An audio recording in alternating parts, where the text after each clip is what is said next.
Hello welcome and வணக்கம். இன்றைக்கி நாம் பருப்பு போட்டு வாழைப்பூ கூட்டு தான் செய்ய போகிறோம். இது நல்ல மனமாக சுவையாக இருக்கும். மிஸ் பண்ணாமல் கண்டிப்பாக ட்ரை பண்ணி பாருங்கள். இப்போ வாங்க அந்த ரெசிபி எப்படி செய்யலாங்கிறத பார்த்துடலாம். ஃபஸ்ட்டு இந்த ரெசிபி பண்ணுறதுக்கு நம்ம வாழைப்பூவை கட் பண்ணி எடுக்க போகிறோம். நீங்கள் வெறும் தண்ணியில் வாழைப்பூவை கட் பண்ணி போட்டிங்க அப்படின்னா அது கருத்தது மாதிரியே ஆயிரும். அதனால் தண்ணியில் கொஞ்சம் மோர் அப்படி இல்லைன்னா தயிர் சேர்த்து அது கூட உப்பும் சேர்த்து நல்லா கலந்து விட்டுக்கோங்க.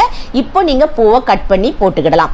அந்த பூவில் ரெட் கலரில் மடல் இருக்கும் பாருங்கள், அதெல்லாம் நீக்கிக்கோங்க. நீக்கினதுக்கப்புறமா எந்த அளவுக்கு நம்ம பொடிசாக கட் பண்ண முடியுமோ அந்த அளவுக்கு கட் பண்ணி எடுத்துக்கோங்க. நான் கட் பண்ணியிருக்கிறேன் பாருங்கள், இதை மாதிரி கட் பண்ணி எடுத்துக்கிடலாம். நான் இன்றைக்கி குக்கரில் தான் செய்ய போகிறேன். இப்போ குக்கரில் ஒரு அரை கப் அளவுக்கு துவரம் பருப்பை 2 முறை கழுவிட்டு சேர்த்துருக்கிறேன். இதை ஊற வைக்கணுங்கிற அவசியம்லாம் இல்லை. ஒரு 5-6 பல் பூண்டும் சேர்த்துக்கோங்க. காரத்துக்கு தகுந்த மாதிரி பச்சை மிளகாய் சேர்த்துக்கோங்க. பச்சை மிளகாய் லைட்டாக கீறிட்டு சேர்த்துக்கோங்க. அடுத்ததாக ஒரு 15-20 சின்ன வெங்காயமும் நல்ல பழுத்த தக்காளி பழமாக 2 தக்காளி பழமும் ஒரு சின்ன பெருங்காய துண்டும் சேர்த்துக்கிடலாம். பெருங்காய பொடி சேர்க்கிறதா இருந்தாவோட சேர்த்துக்கிடலாம். 1/2 ஸ்பூன் அளவுக்கு மஞ்சள் தூள் சேர்த்துக்கோங்க. அடுத்ததாக இது வேகிறதுக்கு தேவையான அளவுக்கு தண்ணி ஊற்றிக்கிடலாம். இப்போ இது கூட 1 ஸ்பூன் அளவுக்கு நல்லெண்ணெய் சேர்த்துக்கோங்க. நல்லெண்ணெய் சேர்த்திங்க அப்படின்னா அந்த பருப்பெல்லாம் நம்மளுக்கு நல்லா சாஃப்டாக வெந்து வரும். அது மட்டும் இல்லை, மேலே அப்படியே பொங்கி வழியாது. முதல்ல நீங்கள் குக்கரை மூட வேண்டாம், லைட்டாக இதை மாதிரி மேலே மூடி வச்சுக்கோங்க. விசில் போட வேண்டாம். ஒரு கொதி வரட்டும். ஒரு கொதி வந்ததுக்கு அப்புறமா லைட்டாக கலந்து விட்டுக்கோங்க. அதுக்கப்புறம் நம்ம கட் பண்ணி வச்சிருக்கிற வாழைப்பூவை இது கூட சேர்த்துக்கிடலாம். சேர்த்துட்டு இந்த ரெசிபிக்கு தேவையான அளவுக்கு உப்பு சேர்த்துக்கோங்க.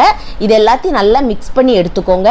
தண்ணி நம்ம சேர்க்கணுங்கிற அவசியம் கிடையாது. நான் இன்னைக்கு சாதத்தோடு பிசைஞ்சு சாப்பிட்றதுனால தண்ணியினுடைய அளவு கொஞ்சம் அதிகமாக தான் வச்சுருக்கிறேன். நீங்கள் பருப்பு வேக வைக்கும் போது கூட்டாக செய்யுங்கன்னா கொஞ்சம் அளவை குறைச்சிக்கோங்க.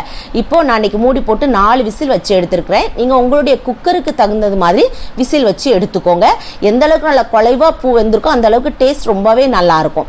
இப்போ பாருங்கள், நல்லா அந்த அளவுக்கு வெந்திருக்கு.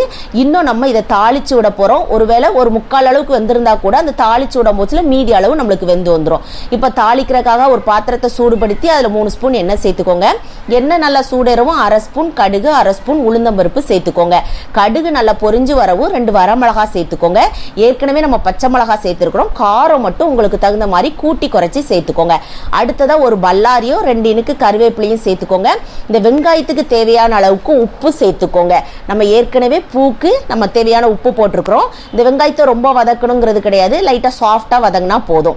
வதங்கினதுக்கு அப்புறமா நம்ம வேக வச்சு வச்சிருக்கிற அந்த பருப்போடு சேர்ந்த வாழைப்பூவை இது கூட சேர்த்துக்கோங்க. இது கொஞ்சம் தண்ணியாக இருக்கிறதுனால முதல்ல ஹை ஃப்ளேம்லேயே வச்சுக்கோங்க. உப்புலாம் செக் பண்ணி பார்த்துக்கோங்க.